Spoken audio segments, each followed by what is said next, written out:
A lake, a body of water that is surrounded by land. There are millions of lakes in the world. They are found on every continent and in every kind of environment, in mountains and deserts, on plains, and near seashores. Lakes vary greatly in size. Some measure only a few square meters and are small enough to fit in your backyard. Such small lakes are often referred to as ponds. Other lakes are so big that they are called seas. The Caspian Sea, in Europe and Asia, is the world's largest lake, with an area of more than 370,000 square kilometers, 143,000 square miles. Lakes also vary greatly in depth. The world's deepest lake is Lake Baikal, in Russia. Its bottom is nearly 2 kilometers, more than 1 mile, below the surface in places. Although Lake Baikal covers less than half the surface area of Lake Superior, one of North America's Great Lakes, it is about 4 times deeper and holds nearly as much water as all 5 of the Great Lakes combined. Other lakes are so shallow that a person could easily wade across them. Lakes exist at many different elevations. One of the highest is Lake Titicaca, in the Andes Mountains between Bolivia and Peru. It is about 3,810 meters, 12,500 feet, above sea level. The lowest lake is the Dead Sea, between Israel and Jordan. It is more than 395 meters, 1,300 feet, below sea level. The water in lakes comes from rain, snow, melting ice, streams, and groundwater seepage. Most lakes contain fresh water. All lakes are either open or closed. If water leaves a lake by a river or other outlet, it is said to be open. All freshwater lakes are open. If water only leaves a lake by evaporation, the lake is closed. Closed lakes usually become saline, or salty. This is because as the water evaporates, it leaves behind solids, mostly salts. The Great Salt Lake, in the U.S. state of Utah, is the largest saline lake in North America. Its water is saltier than the ocean. Surrounding the Great Salt Lake are salt flats, areas where the lake has evaporated, leaving only stretches of white salt. A lake is a natural inland body of standing water that occupies a depression on the Earth's surface and is completely surrounded by land. Unlike rivers and streams, which are characterized by flowing water, lakes contain relatively still or slow-moving water and are therefore classified as lentic systems. Lakes differ from seas and oceans in both scale and salinity, though some lakes may be saline due to climatic and geological conditions. Lakes can be permanent or temporary, shallow or deep, freshwater or saline, and small or vast enough to resemble inland seas. Despite their apparent permanence, most lakes are geologically temporary features that evolve over time due to sedimentation, biological activity, and climatic influences. A lake is a large body of standing water that occupies an inland basin. Lakes are temporary water bodies that are smaller than seas and oceans. They are not fast-moving like rivers or as small as ponds. Lakes can form through various mechanisms, including wind action, animal activity, meteorite impacts, glaciation, tectonic depressions. Lakes are a source of fresh water for household, agricultural, and industrial uses, and are susceptible to changes in chemical composition because of these uses and other factors. Lakes, rivers, and oceans are all bodies of water, but they differ significantly. Lakes are inland bodies of standing or slowly moving water occupying a basin of appreciable size. Rivers and streams are characterized by relatively fast movement.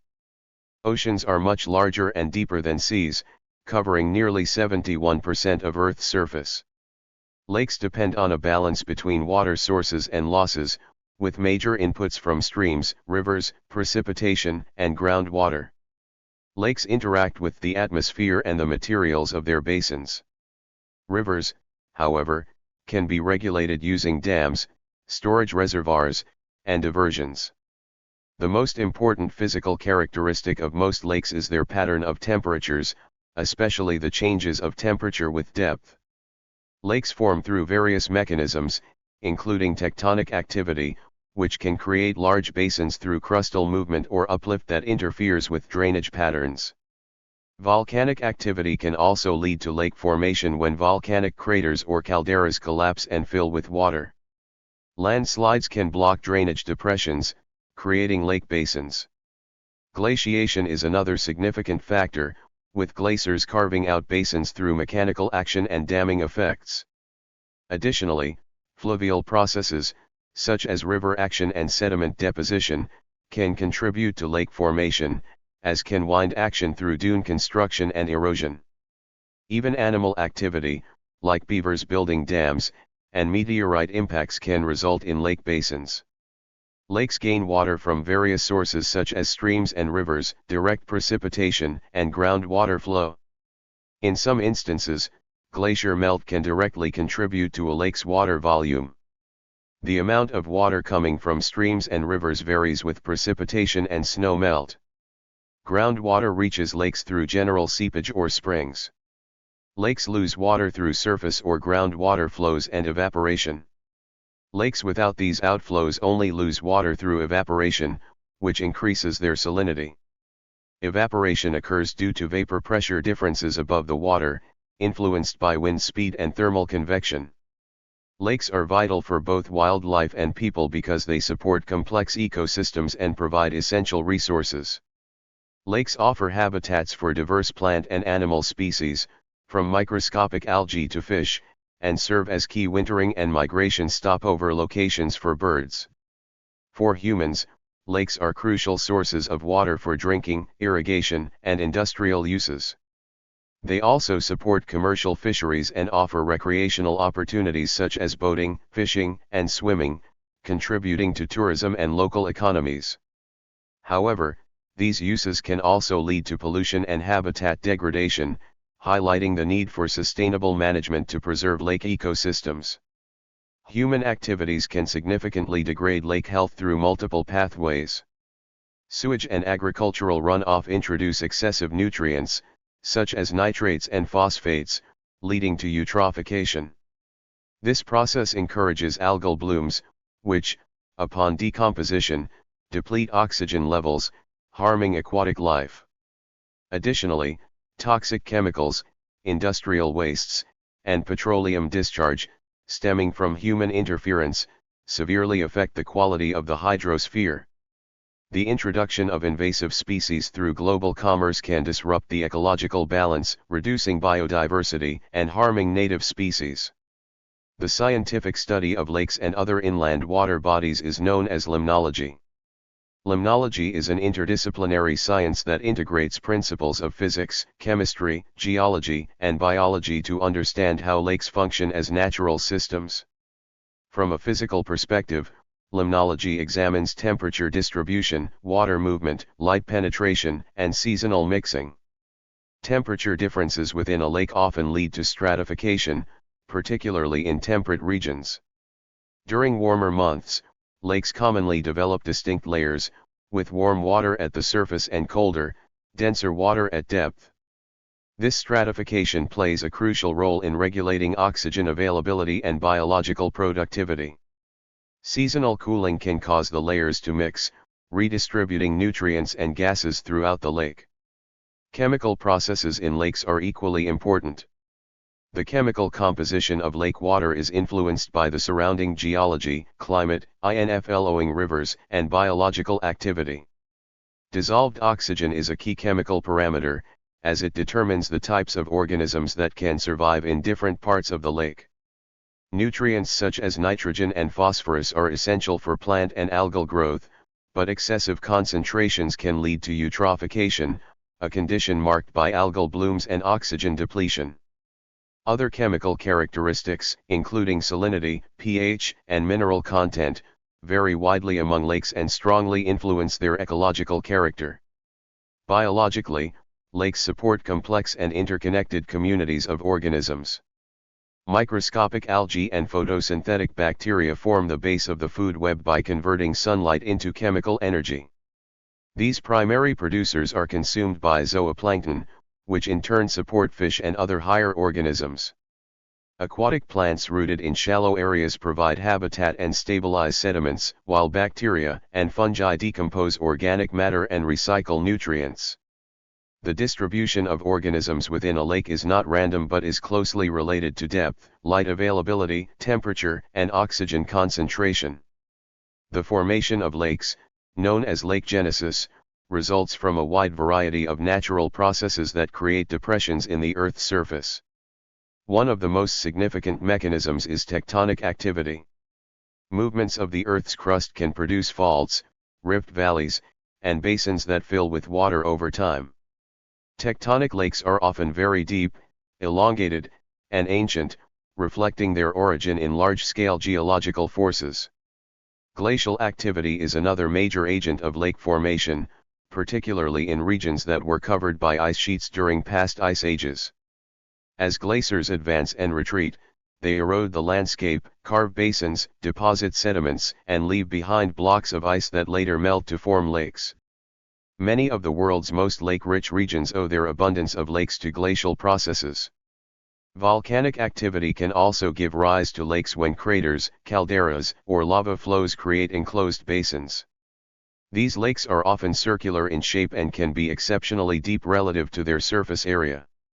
In some cases, volcanic lakes contain chemically unusual or even toxic waters due to the release of gases and minerals from volcanic rocks.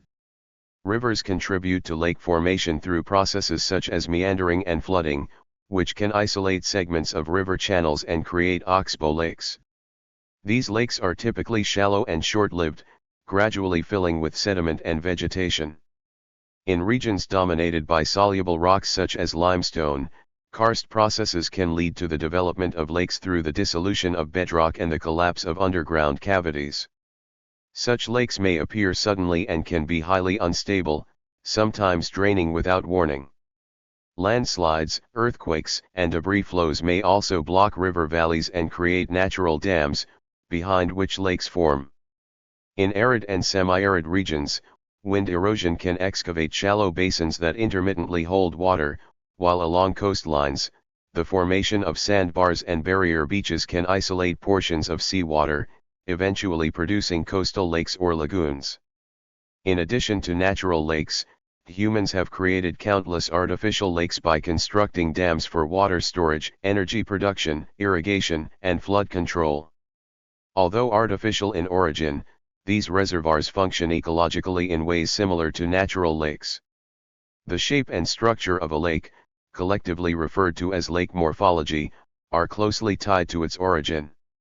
Some lakes are nearly circular, reflecting their volcanic origins, while others are long and narrow due to tectonic forces.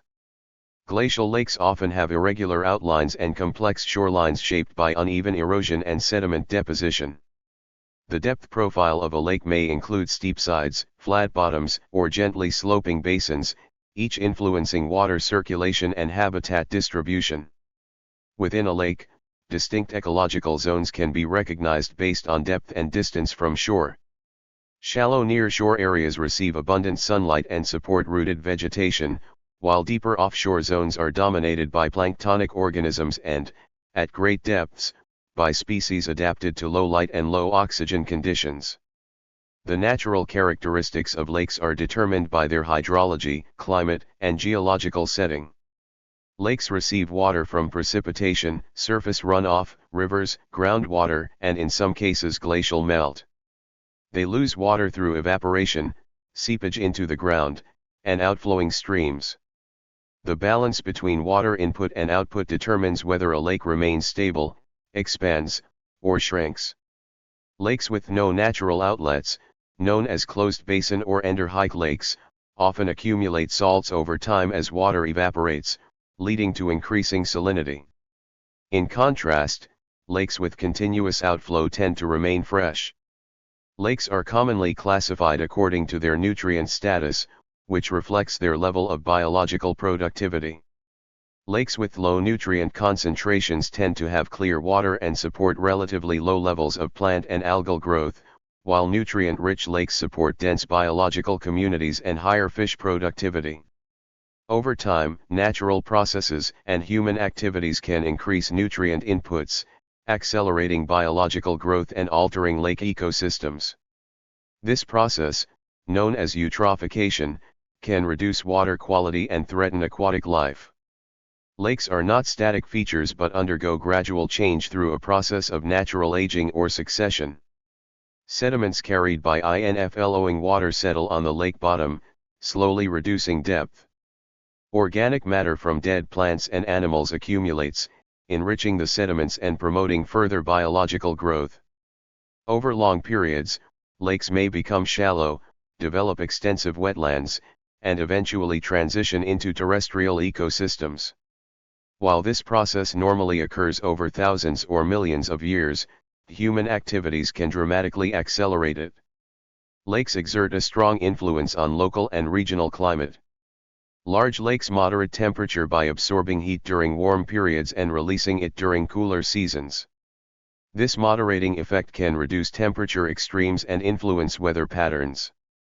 In cold regions, lakes can contribute to heavy snowfall when cold air passes over relatively warm water, a phenomenon known as lake effect snow. Lakes also act as sensitive indicators of climate change, as variations in temperature, ice cover, water level, and biological communities often reflect broader environmental shifts. Human societies have long depended on lakes for survival and development. Lakes provide drinking water, support agriculture, sustain fisheries, enable transportation, and offer opportunities for recreation and tourism. Many civilizations have flourished along lake shores, drawing cultural, spiritual, and economic inspiration from these water bodies.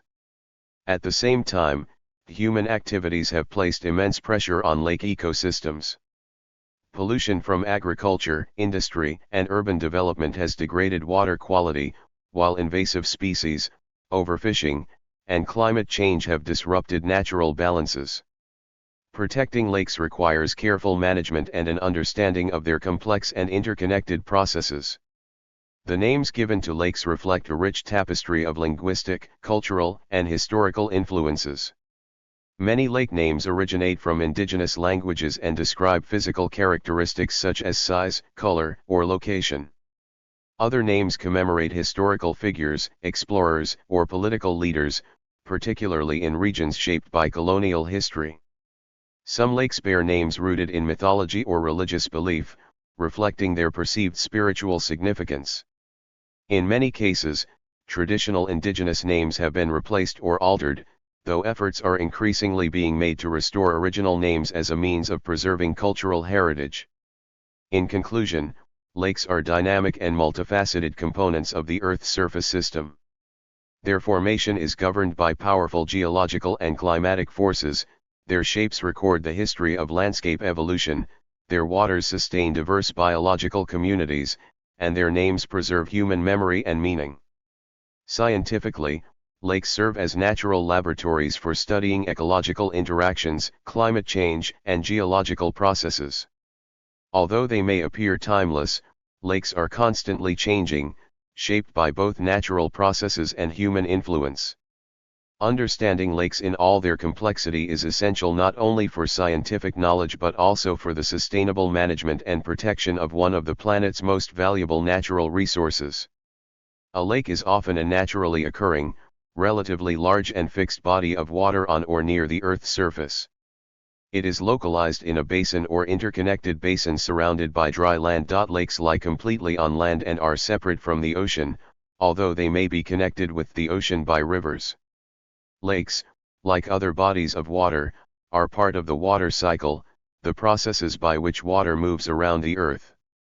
Most lakes are freshwater and account for almost all the world's surface freshwater, but some are salt lakes with salinities even higher than that of seawater.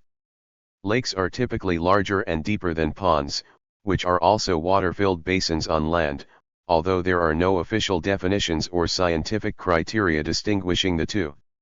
Lakes are also distinct from lagoons, which are generally shallow tidal pools dammed by sandbars or other material at coastal regions of oceans or large lakes.